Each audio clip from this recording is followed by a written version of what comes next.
Hey everybody, welcome back to this episode of Think Business Live with Michelle Seiler Tucker. Michelle's a leading authority in merger and acquisitions and author of Exit Rich, coming out in January 2021, although the digital version is available. The method to sell your business for huge profits.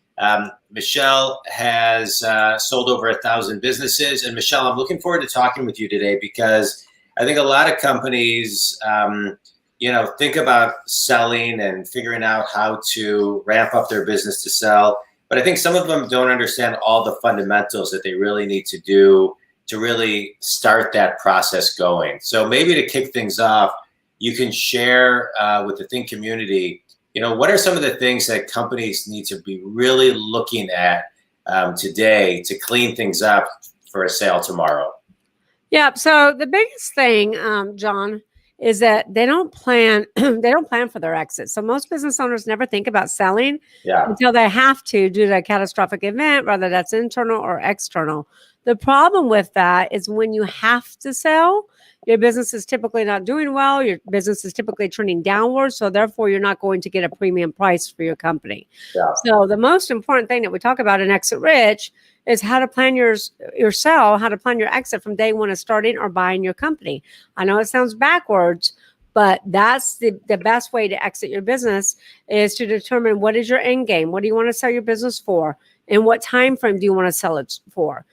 Who's going to be your buyer? There's 5 different types of buyers. So are you building your business to sell to a private equity group? Are you building it to sell to a first-time buyer, a strategic, a competitor, a sophisticated? So you really got to determine who is that buyer and what does that buyer look for when buying a business. Yeah. And you got to plan the exit. Yeah. No, I love what you're talking about. I mean, when you're talking about most businesses don't think about it and you need to plan your exit from day one, it's we've talked about it a lot on this show, start with the end in mind and then rewind and work backwards. So, right. And so just talk a little bit about that, right? Whether it's day one or day one that someone's thinking about it right now as they're watching this live or in the future, what do they need to start really, what are the 1, 2, or 3 things they really need to start really honing in on and getting organized? So number one, they need to look at their business and say, okay, I want to exit my business. And I will tell you 99% of business owners don't do this, but they need to say, I want to exit my business and I want to sell my business for $10 million. I want to sell it in 5 years. Okay. So number one, determine the sales price. Even though it sounds crazy, determine the sales price, law of attraction. Number 2, determine your time frame. What time frame do you want to sell it for $10 million? 3 years, 4 years, 5 years, 10 years? Number 3, do research. If you're in manufacturing and you want to sell your business for $10 million, you need to figure out who buys manufacturing companies. It's not going to be first-time buyers. First-time buyers are not going to buy a $10 million company. So you need to say, okay, who buys them? Private equity groups do. Well, private equity groups, if they're buying on platform, then you better have an EBITDA over $3 million or they won't even consider you. Mm-hmm. If they're buying on add-on, meaning that they're already in manufacturing and they just want to add on to their current platform, then they'll look at your business under $1 million in EBITDA. If it's a strategic or a competitor, you need to know what type of synergies are they looking for because buyers buy synergies and buyers will pay more money for the right synergies in place. So that's what you really have to determine is who is your buyer, what are they going to look for, how to build that business to suit, what is your price range and what time frame? Mm-hmm. And, nobody really does that. And then you also got to look at what are buyers looking for? So buyers base businesses on what I call the 6 Ps, which is all in Exit Rich. So buyers, when they're looking at 10, 15, 20, $30 million companies, they don't buy a business without people. If you got to have people in place, you got to have a management team in place. You have to have a business that's sustainable and can run without the owner. And we're selling a manufacturing plant right now. One of the biggest mistakes this owner made is they have 150 1099s working in the manufacturing plant. 1099s. That's a lawsuit waiting to happen. And either a catastrophic event will occur, which will force them out of business because they don't have workers' comp, or you'll get a disgruntled employee that forms a class action suit because they should be employees, not 1099s, right? Yeah. So people is number one. Then number 2 is product. You got to ask yourself, are you in a thriving industry or a dying industry? Are you an Amazon or are you a Blockbuster? And industries have changed because of COVID. Industries that once were thriving are now dying, and vice versa. So you got to ask yourself, is your product thriving or not? If it's not, that doesn't mean kill the business. That means pivot. Right. Pivot and look for other congruent revenue streams. And then number 3, that buyers really look for is processes. Is a process designed with the customer experience in mind? Is it productive? Is it efficient? Is it well documented? And do you have employee non-competes? Do you have employee handbooks? Do you have employee SOPs? I remember closing an $18 million deal in Houston, and I caught the CPA embezzling money when we were doing due diligence. The owner fired the CPA right then and there. It was on a Sunday. And the CPA, took all the employee documents. So I'm running around like a chicken with my head cut off, trying to get non-compete signed, trying to get employee handbook signed. Okay. So that's very important. So when you're building a business to sell, these are the things you have to put in place: people, product, process. Number 4 is proprietary. Proprietary is the number 1 value driver. So businesses sell more if they're well branded. The Coca-Cola brand alone is worth $83 billion, and that's without assets, inventory, or anything else. Do you know what the biggest brand is, John? What? Apple, $380 billion. That's without anything else. So branding is huge. Yeah. How long you've been in business, as long as your business is still relevant. There are business owners that are dropping like flies right now, and that was even before COVID. So as long as your business is still relevant and you've been in business for a long time, then that will get you more money. Your trademarks. Most companies make the mistake, John, of not getting a federal trademark on their business name. Yeah. You got to get a federal trademark, because you could spend hundreds of thousands of dollars trying to keep your name and end up having to change it. Yeah. So protect your company name, protect your logo, protect your slogans.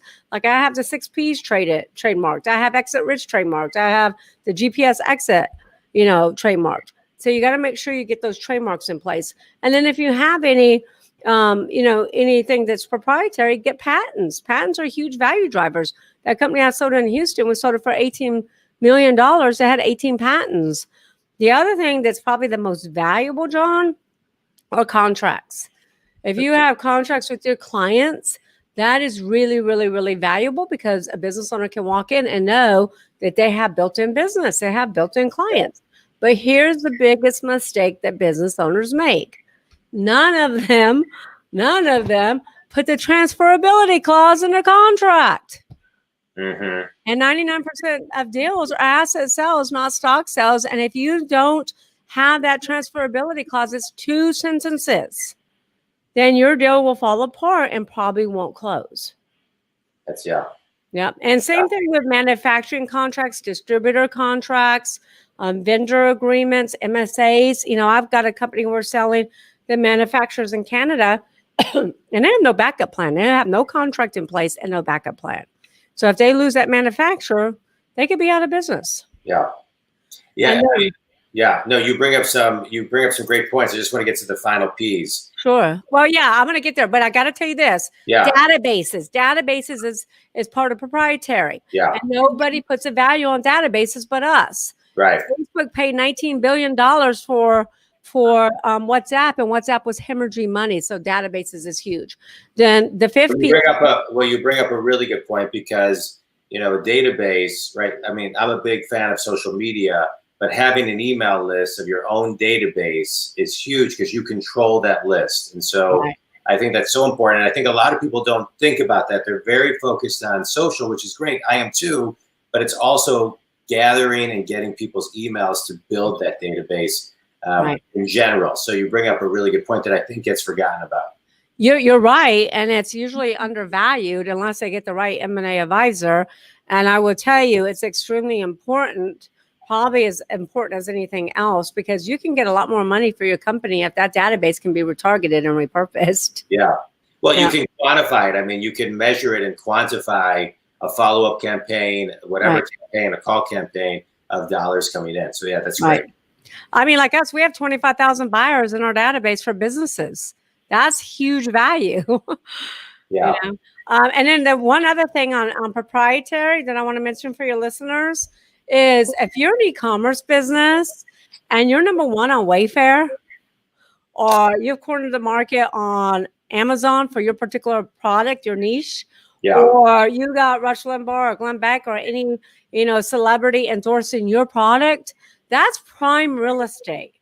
And that is hard to get that real estate. So that is a huge value driver. Yeah, it's great. That's good. And then the fifth P is Patreons, which is customer base. You want to have a diversified customer base. You want to make sure if you've been in business 20, 30, 40, 50 years, your customers are not aging out. Mm-hmm. Okay. And then last but not least is profit. We all want to make money. Right. And I always say, John, that profit is never the problem, always a symptom of not operating on one of the 5 Ps, not having the right people in place, not being in the right industry, having the right product, not having the right processes, not protecting your proprietary. Yeah. I love everything you're talking about. It's so let me ask you a question. So when you look at the 6 Ps, and you've described a lot of all of this, so somebody who's listening right now says, "Oh my God, I don't even know where to get started right now. I don't even know everything you just mentioned. There's so many things." What is the first step? Is the first step picking up the phone and calling you to help them get it in order? Because I think a lot of times people try to figure it out themselves, and I'm a big fan of mentors and investing in the right resources to make things, to accelerate things. So how does that work? And I agree 1,000% with that. So I would say step one is to get exit rich. And I'm not just telling you to get exit rich to sell books. I'm telling you to get exit rich and go to exitrichbook.com, because it has all the steps. And anybody who buys Exit Rich gets 15 minutes with me to kind of like talk real quick about what their problems are, what 6 Ps are their weakest, and how to fix those. Plus, they also get a 30-day membership in the Club CEOs, where we do hot seats, Q&As, and masterminds to help them strengthen their 6 Ps. So that would be the first step, is go to exitrichbook.com, order the book, and then they get free access to the book membership too, that has video training on the 6 Ps, and then 30 days in the Club CEOs. And then I'll talk to them and see what I can do to help them. Yeah, so let's talk about that. Let's talk about just talking to people, because I think, I'm a business coach. I wrote a book a few years ago. I'm in the process of writing my second book. And one of the things I find is that people just really want to talk to you, right? I mean, those that really want to change. And so I just want to kind of rewind for a minute and talk to you about who have been your mentors that you've talked to along the way to help you accelerate your growth. So I've worked with Tony Robbins. I've worked with Dr. Nito Cobain, who came to this country not speaking any English whatsoever, taught himself how to speak a word at a time on index card, is the president of High Point University, sits on a board for Lazy Boy, Panera Bread Company, and probably 20 other companies. Mm-hmm. So he's been a mentor to me. And like I said, Tony Robbins, him. What were something that each of them, a piece of wisdom that each of them shared with you that resonated for your growth? Yeah, so Tony Robbins, just basically, have you been to a Tony Robbins conference, or have you ever listened to Tony Robbins? I've been listening to him since I was 20 years old. Yeah. Actually, I just signed up for Unleash the Power Within, the virtual one in a couple of weeks. Yeah, so I've been to that. I've been in Plaid. I've been all of that. I think, Tony Robbins has Business Mastery, which is a great course for business owners. But, change your state, change your mind. That's a big one. Things don't happen to us. They happen for us. To me, it's a huge one. And then his Business Mastery class. As far as Dr. Nito Cobain, really just negativity breeds negativity. Yeah. He's probably one of the best speakers. If you haven't heard him speak, look him up, because he's just full of wisdom. He has lots of books out, and he's just all about overcoming obstacles. And, obviously he came here and overcame not being able to speak English, and now he runs a university. Yeah, that's amazing. Yeah. So Michelle, how does someone get into your field? That's a great question. I actually do, John, have a 5-day training course, and I do offer partnership programs. I've done the whole franchise thing. My whole background is in franchise development, franchise consulting, franchise sales before I sold businesses. But I do have a partner program where they come in and do a 5-day training. And then we do all the corporate work. So we do the valuations, we do the prospectuses, we do all the corporate work. So the advisors can just be nose to nose with clients, feet on the street and present things, set up buyer meetings, etc. It is a hard industry. It's 98% male dominated and 98% failure rate. Did you say 98% male dominated? Mm-hmm. So let's talk about that. About 7% of the Fortune 500 CEOs are women. Next year, that's looked to move to 8%. We now have Kamala Harris, who's in one of the highest positions possible. What any words of wisdom for all the girls out there, my 14-year-old daughter, or all the women out there who are, as you've paved the way to really just kind of keep going to change those stats. So as we're talking a year from today or 2 years from today, that's 15% or 20%, and just keep on moving the needle up. Yeah, I think it's tough because women have more than just our careers, right? Women have children, women have husbands, women are expected to do it all. They're expected to keep up with the house, keep up with the children. They're expected to do it all. My biggest piece of advice for women is really you got to get past the guilt. You got to figure out what you really want, and you got to figure out what your A, B's, and C's are, meaning what are you the best at? Like I always tell my clients, keep a diary for 30 days and document everything. Yeah. Everything you do from the minute you get up and brush your teeth, right? And then put them in different categories. The A-type categories are the things you don't want somebody else brushing your teeth. That's kind of gross, right? Right. But the A categories are those things that only you can do. It's like me and getting I sell 50, 60, $100 million companies. I'm really good at negotiations. In my company, I'm the best. Yeah. That's hard to delegate, right? So I don't delegate that, but I do evaluations. But guess what? I can delegate that because I have a team of analysts that can do evaluations. So you got to figure out, it's like podcasts. I do all these podcasts. I do TV interviews. I do all this stuff. I can't really delegate that out. Right? So you got to figure out what are your A categories? What are you best at that you can't do and you can't farm out? And then B, what are those categories that you're really good at, like me doing evaluations, but I can't do, I can hire that out and focus on my strengths, right? And then C, those are those things you should never do. You should always delegate, like mowing the lawn maybe, or cleaning your house. If I make, and find out what your daily rate is. Or your hourly rate. If your hourly rate is, $500 an hour, go pay somebody $100 a day to clean your house. Yeah. If you can get a personal assistant for $15-20 an hour, then go pay somebody to do your grocery shopping. Yeah. And your cooking and everything else. So I delegate all that stuff out. I have a 10-year daughter. You got to just, everybody says, oh, you need to have balance. Well, there's really no such thing as balance.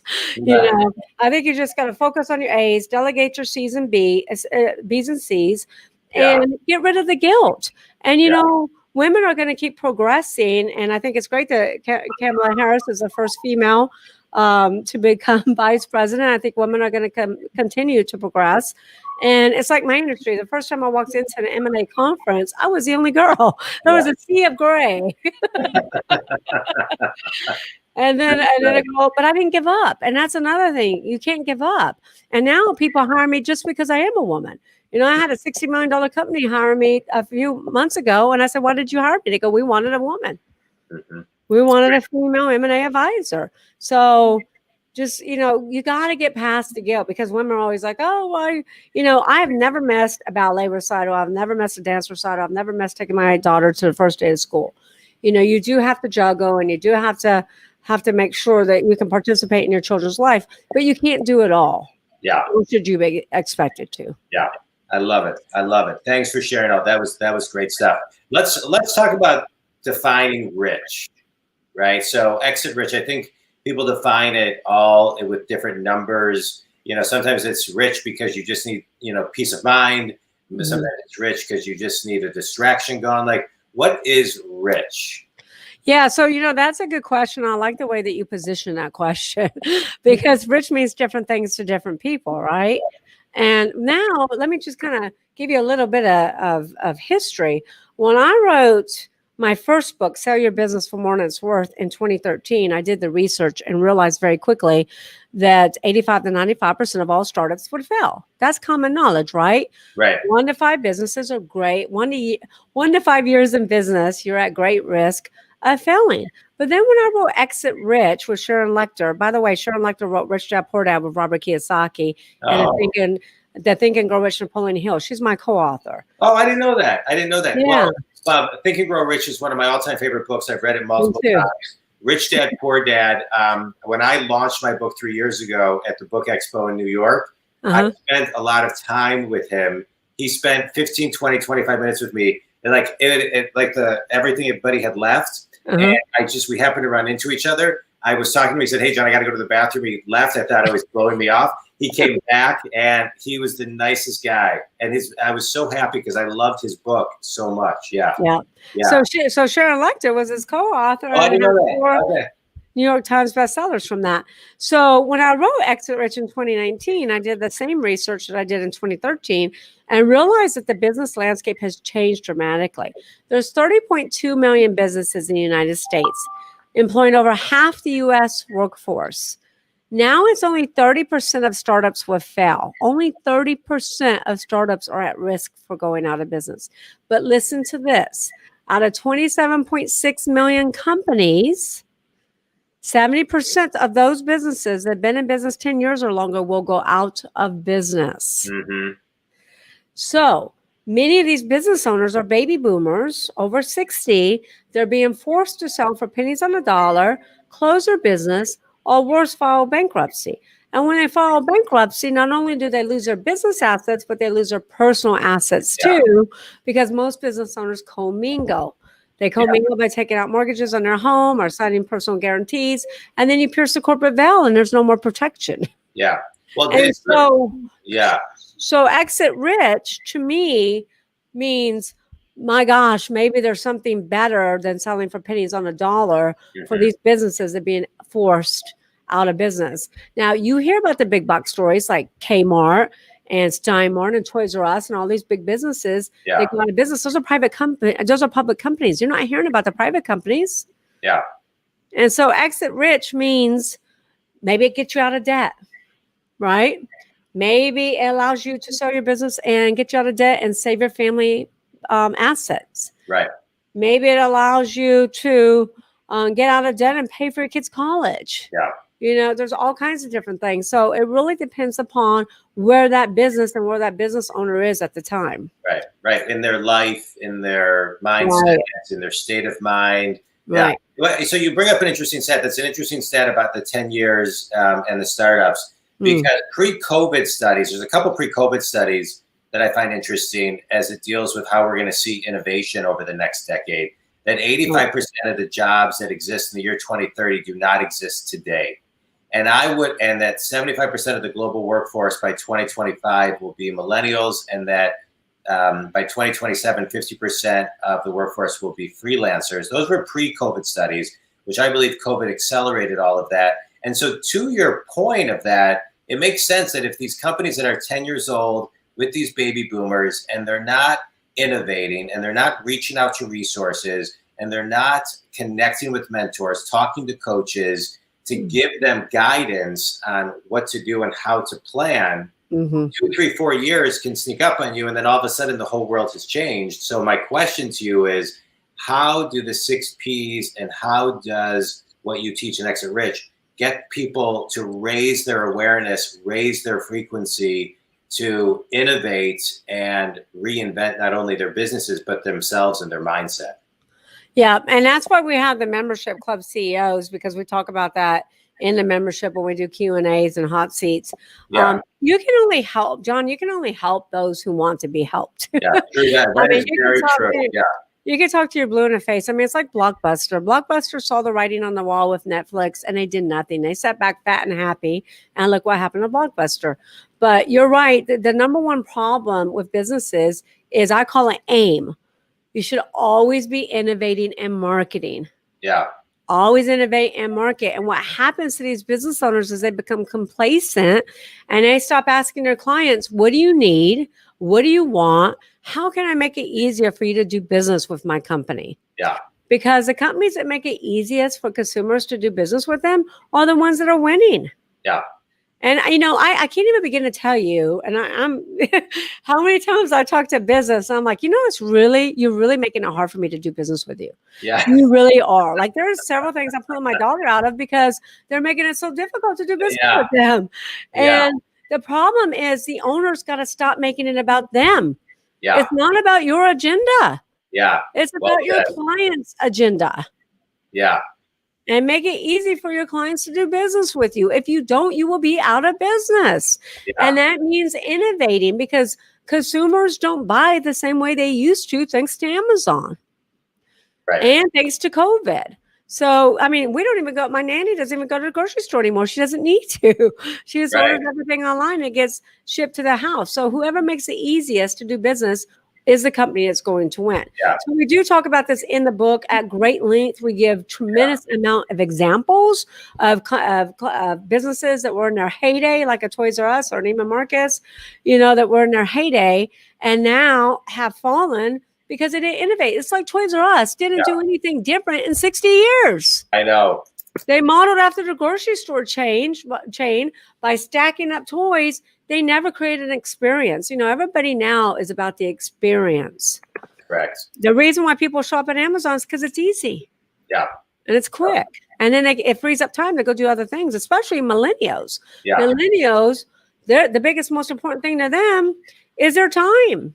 Yeah. And doing experiences. So, and that's the problem is business owners don't look at their clients and figure out who's aging out, how do I change things, etc. Yeah, no, amen. I love everything that you just said.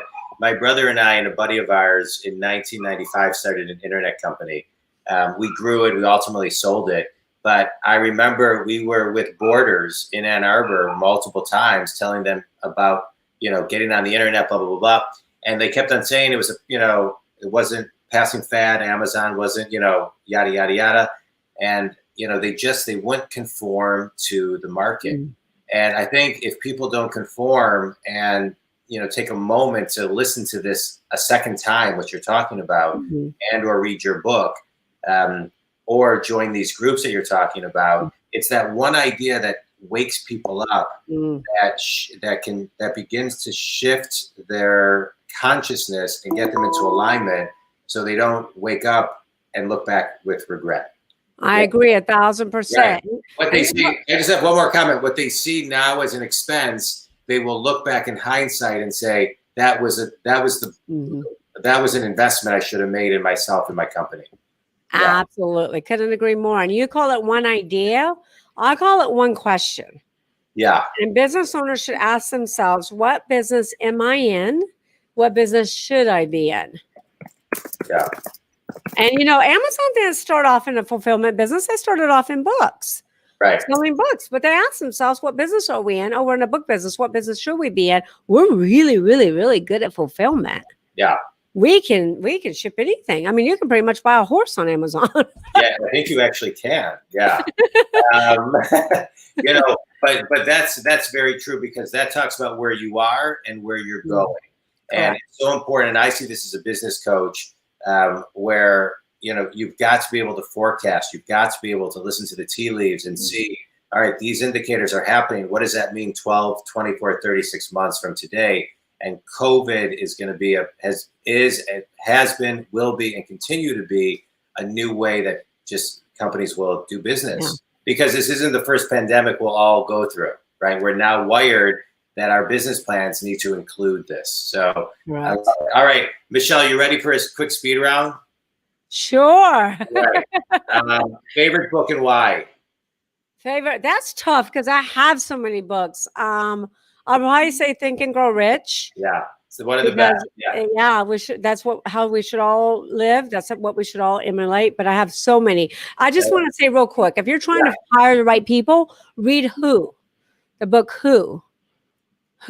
I forget who it's by, but read the book Who, because it's the best at hiring the right people. If you're an entrepreneur and you suffer from the shiny penny syndrome, read The One Thing by Keller Williams. The One Thing is a great book. Yeah. You know what else is a really good book? Essentialism. Michelle, have you read Essentialism? I haven't. Check it out. It's all about kind of focusing on that one important thing, the most essential. It's great. I think you'll love it. The other great book is Exit Rich. The Exit Rich is a great book. And the Think Big movement. No, I'm kidding. That's my book. But, all right. So, best piece of wisdom you've ever received? That's tough too, because I've received so much. I would say your past doesn't define you. Good. You're the star of your movie. You're the director. It's great. One piece of advice that you would give somebody graduating college right now? Get an internship. Get an internship. I think internships are huge. And that's one comment I wanted to make earlier when you said listen to your team leads. I have a lot of millennials, and I think it's important to listen to millennials too. Oh, yeah. Because my millennials are like, Michelle, you need to be on TikTok. Michelle, you need to be on Instagram. I used to say, no. Now I say, yes, whatever you say. Yes. Well, those are your clients of tomorrow. I mean, they're very smart. They're very in tune. They know what's going on.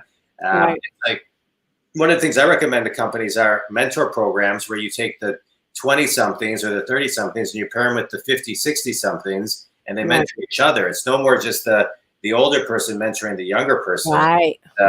It goes both ways. Define yourself in one word. Resilient. All right. I love that word.